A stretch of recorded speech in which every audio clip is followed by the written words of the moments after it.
Hello everyone, कैसे हैं आप सब। मेरा नाम प्रेम गिरी है और आप सबका बहुत स्वागत है हमारे इस यूट्यूब चैनल पे स्टडी 24x7 पे। तो आज की जो हमारी वीडियो है उसमें हम देखेंगे पिट्स इंडिया एक्ट के बारे में और चार्टर एक्ट के बारे में पढ़ेंगे आज के वीडियो में। तो सबसे पहले देख लेते हैं कि पिट्स इंडिया एक्ट आया कब था। तो जो पिट्स इंडिया एक्ट है वो 1784 यानी 1784 में आया था। ठीक है, तो आगे के लाइंस में हम देखेंगे पिट्स इंडिया एक्ट में क्या क्या महत्वपूर्ण कार्य हुए थे उसके बारे में हम चर्चा करेंगे। तो सबसे पहले पॉइंट देख लेते हैं, डुअल एडमिनिस्ट्रेशन वाज इंट्रोड्यूस्ड, यानी कि दोहरे प्रशासन की शुरुआत की गई थी। ठीक है, किस में की गई थी? तो पिट्स इंडिया एक्ट में दोहरे प्रशासन की शुरुआत की गई थी। दोहरे प्रशासन का अर्थ है कि बोर्ड ऑफ कंट्रोल और बोर्ड ऑफ डायरेक्टर्स की स्थापना की गई थी। ठीक है, तो आगे देख लेते हैं, board of control was established, यानी कि नियंत्रण बोर्ड की स्थापना की गई थी। जो डुअल प्रशासन का अर्थ है कि जो पिट्स इंडिया एक्ट के अंतर्गत जो भी कार्य थे उनको दो भागों में बांट दिया गया था और इन पे दो लोगों का नियंत्रण होता था, बोर्ड ऑफ कंट्रोल का और बोर्ड ऑफ डायरेक्टर्स का। तो बोर्ड ऑफ कंट्रोल जो है उसकी स्थापना की गई कब? दोहरे प्रशासन की शुरुआत, यानी पिट्स इंडिया एक्ट 1784 के अंतर्गत बोर्ड ऑफ कंट्रोल की स्थापना की गई। तो जो बोर्ड ऑफ कंट्रोल है यानी कि नियंत्रक बोर्ड जो था वो राजनीतिक कार्य देखता था। राजनीतिक कार्य का अर्थ यह होता है कि जो सैन्य शक्तियां हैं या फिर राजस्व गतिविधियां हैं उन पे नियंत्रण रखने का कार्य कौन करता था? तो बोर्ड ऑफ कंट्रोल जो है इन पे नियंत्रण रखता था। और बोर्ड ऑफ डायरेक्टर्स ये व्यापारिक कार्य देखता था, जो भी जितने भी व्यापारिक कार्य होते थे यानी कि निदेशक बोर्ड द्वारा देखे जाते थे, यानी बोर्ड ऑफ डायरेक्टर्स के द्वारा। ठीक है, आगे देख लेते हैं हम, यहाँ पे एक छोटा सा नोट है उसको देख लेते हैं। तो act of settlement 1781 to overcome the shortcoming of regulating act 1773 the British parliament pass and amend act.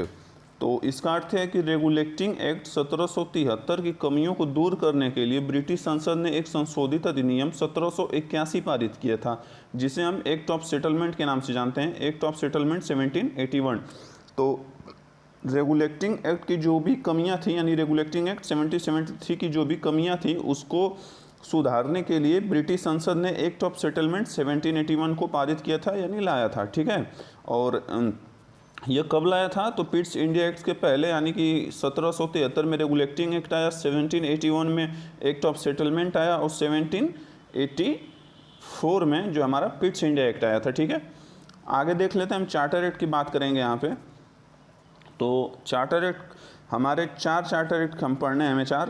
तो पहला जो चार्टर एक्ट हुआ था वो 1793 में हुआ था, दूसरा चार्टर एक्ट 1813 में हुआ था और तीसरा चार्टर एक्ट 1833 में और चौथा चार्टर एक्ट 1853 में हुआ था। तो जो पहला चार्टर एक्ट था यानी फर्स्ट चार्टर एक्ट 1793 में जो आया था वो पहला चार्टर एक्ट था। ठीक है, तो चार्टर एक्ट हमें हर 20 वर्ष पे ब्रिटिश सरकार अपने गतिविधियां या फिर अपने कार्य को नया करने के लिए हर 20-20 वर्ष पे क्या चार्टर एक्ट को लाता रहा है। तो इसको याद करने का ये तरीका है कि 1793 से +20 करेंगे, +20 करेंगे तो 1813, फिर +20 करोगे तो 1833, फिर +20 करेंगे तो 1853, यानी कि हर 20-20 वर्ष पे क्या चार्टर एक्ट आता रहा है।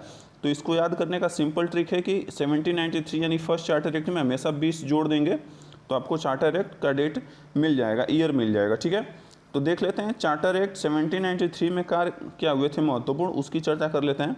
तो यहाँ पे जो महत्वपूर्ण कार्य हुए थे, इट वॉज डिसाइडेड टू पे the salaries of all the board members, officer and the employees of the companies from the Indian treasury. ठीक है, तो यहाँ पे क्या हुआ था, कंपनी के सभी बोर्ड जो भी थे, कंपनी के बोर्ड के मेंबर्स, ऑफिसर्स और एम्प्लॉय यानी कि सदस्य, अधिकारी और कर्मचारी का जो वेतन था यानी सैलरी था वो भारतीय राजकोष द्वारा देना तय हुआ था। कब हुआ था? 1793 चार्टर एक्ट में। ठीक है, नेक्स्ट देख लेते हैं। अभी आप बात करेंगे चार्टर एक्ट 1813 की, 1813 के चार्टर एक्ट की बात करेंगे हम। ठीक है, तो जो 1813 का चार्टर एक्ट है उसके अंतर्गत क्या क्या कार्य हुए थे महत्वपूर्ण उसको देखेंगे। तो जो पहला कार्य हुआ था, the trading monopoly of the east India company was abolished, यानी कि ईस्ट इंडिया कंपनी का व्यापारिक एकाधिकार को समाप्त कर दिया गया था। कब किया गया था? तो चार्टर एक्ट 1813 में। ठीक है, और लेकिन चाय का व्यापार एवं चीन के साथ को व्यापार को छोड़ के एकाधिकार समाप्त किया गया था, यानी कि जो चाय का व्यापार है और चीन के साथ जो व्यापार था वो मतलब कार्यरत था, मतलब आगे भी कार्य कर रहा था। इनको छोड़ के जो कंपनी का व्यापारिक एक अधिकार था उसको समाप्त किया गया था। आगे की लाइन देख लेते हैं। Provision was meant to spend 1 lakh rupees per year of the Indian education, यानी कि भारतीय शिक्षा पर प्रतिवर्ष 1 लाख रुपए खर्च करने का प्रावधान किया गया था। ये पहला ऐसा एक्ट था, यानी कि चार्टर एक्ट 1813 पहला एक्ट था जिसमें भारतीय शिक्षा पर कुछ उसको डेवलप करने के लिए पैसे खर्च करने की बात कही गई थी। कब कही गई थी? तो चार्टर एक्ट 1813 में। एक इम्पॉर्टेंट क्वेश्चन इससे और भी बनता है कि चार्टर एक्ट 1813 के समय में बंगाल का गवर्नर जनरल कौन था? तो उस समय बंगाल के गवर्नर जनरल कौन थे? तो वॉरेन हेस्टिंग थे। कौन थे?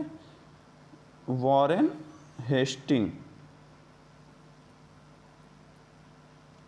ठीक है, ये क्वेश्चन पूछता है कि चार्टर एक्ट 1813 के समय बंगाल का गवर्नर जनरल कौन था? तो वो कौन थे? वॉरेन हेस्टिंग थे। ठीक है, ये क्वेश्चन पूछता है। इससे क्वेश्चन और भी बनता है कि किस वर्ष ईस्ट इंडिया कंपनी का व्यापारिक एक अधिकार समाप्त कर दिया गया? तो ऑप्शन में आपको दे दिएगा चार्टर एक्ट 1813 और भी डेट दे दिए जाएंगे, तो एक भी क्वेश्चन पूछ सकता है। ठीक है, तो आज की जो वीडियो थी ये हमारे पिट्स इंडिया एक्ट और चार्टर एक्ट के बारे में हम देखें, और हम कोशिश करते हैं कि कितने कम से कम मटेरियल में आपके ज़्यादा से ज़्यादा चीज़ें समझा सके जो कि आपके एग्ज़ाम के पॉइंट ऑफ व्यू से इम्पॉर्टेंट हो। आपको बहुत ज़्यादा कुछ पढ़ने की ज़रूरत नहीं है, हम उतना पढ़ा देते हैं, यानी बता देते हैं कि जिससे आपका एग्ज़ाम में क्वेश्चन अभी तक पूछे गए हैं या आने वाले समय में क्वेश्चन पूछे जा सकते हैं, उतना आपको इस वीडियो में बताने की कोशिश करते हैं हम। तो अगर आपको वीडियो पसंद आई हो तो आप इसको लाइक और सब्सक्राइब करेंगे और शेयर भी करिएगा। आज की जो नेक्स्ट क्लास होने वाली है जो हमारी, वो हम अगले चार्टर एक्ट के बारे में पढ़ेंगे, यानी चार्टर एक्ट 1833 और चार्टर एक्ट 1853 के बारे में डिस्कस करेंगे। तो आज के लिए इतना ही, धन्यवाद। मिलते हैं नए वीडियो में।